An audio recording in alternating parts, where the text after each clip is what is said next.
Goeiedei and welcome. My name is Amaneska and today I bring you a review of Borderline by Mishell Baker. This book follows our main character who has borderline personality disorder and tried to commit suicide a year before this book started. But instead of dying, she almost literally fell on her legs, which, by the way, is made a pun about later into the book, which I thought was funny. But as a result, she either uses a wheelchair or walks on prosthetics. And we dive into the world of Fae, which is in this book called Arcadia. And almost every humanoid creature can be called Fae. We have Seelie and unseelie Fae, but also fauns and other kind of humanoid creatures. Vampires do not exist, is literally mentioned in this book. There is not very many different Fae creatures, and I have to say the Fae world is pretty generic, pretty run-of-the-mill what you see from a Fae world. That one is not very creative. The plot is also very standard, like you could almost predict the ending from at least halfway through the book. Maybe earlier. I have to say that I didn't predict it because I did not think ahead, but I was not surprised in the slightest. The plot is not the selling point of this book. The plot is okay, it's not bad, it's well set up, it's well written, it's just nothing special. The same goes a little bit for the writing, it's nothing special. However, no mistakes were made, and even better so. It is so engaging you want to keep reading. The writing was what made me finish reading this book. Because if the writing had not been as good, this book would have ended up somewhere on the backside of my bookshelf. I read until page 170 and never finished, basically. Because that is like how just okay this book was. Because in my opinion, and this is a short statement that I am not ashamed of at all, and I'm not going to apologize for, but I don't care about the representation in the book.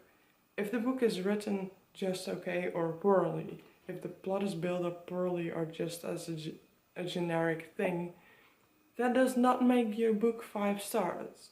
Only because the main character has borderline personality disorder and walks on prosthetics or sits in a wheelchair does not mean this book is 5 stars.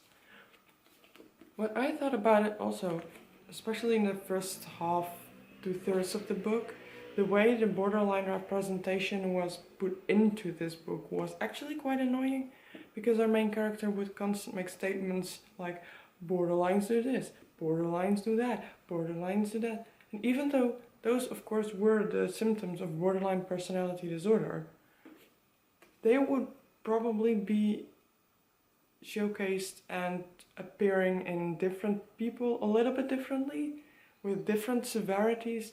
It was just written in a very generic,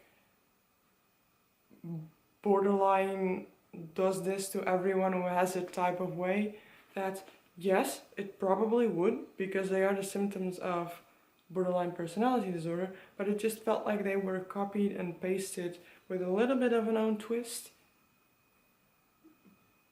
into this book, and generalizing every person who has borderline personality disorder.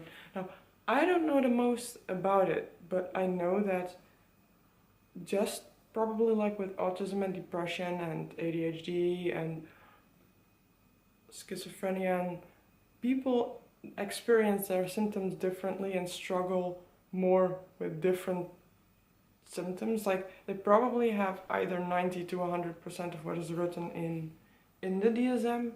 I believe we are now at number 5, but that does not mean they struggled for the same amount with every symptom, and they don't, and it doesn't mean that they do struggle in the same way with every symptom. And that is the feeling I got from this book, and it got better near the end. There it felt more personalized to the character. We also got more emotions of the characters, but this book basically consists of people with emotional trauma who have depression or PTSD or a lot of other like psychological issues. And the voices were distinct enough to see that the people were different enough. They were not really that different though. Like, I know a lot of psychological and psychiatric issues present with similar symptoms, and that is why you get very similar characters, because the characters almost felt like caricatures of their disorders and their issues, like PTSD, depression, persons who have killed persons, who have psychiatric issues. They don't use medication because the selection process means that they have struggled with things for their entire life and they can function without medicine, and they are supposed to function without medicine, especially addictive medicine at that. So that means that they still struggle with their disorders because they need to have them to get into the Arcadia project, which governs traffic between the Fey realm and our realm. And then you have the Fey that can be the muse or muses of humans.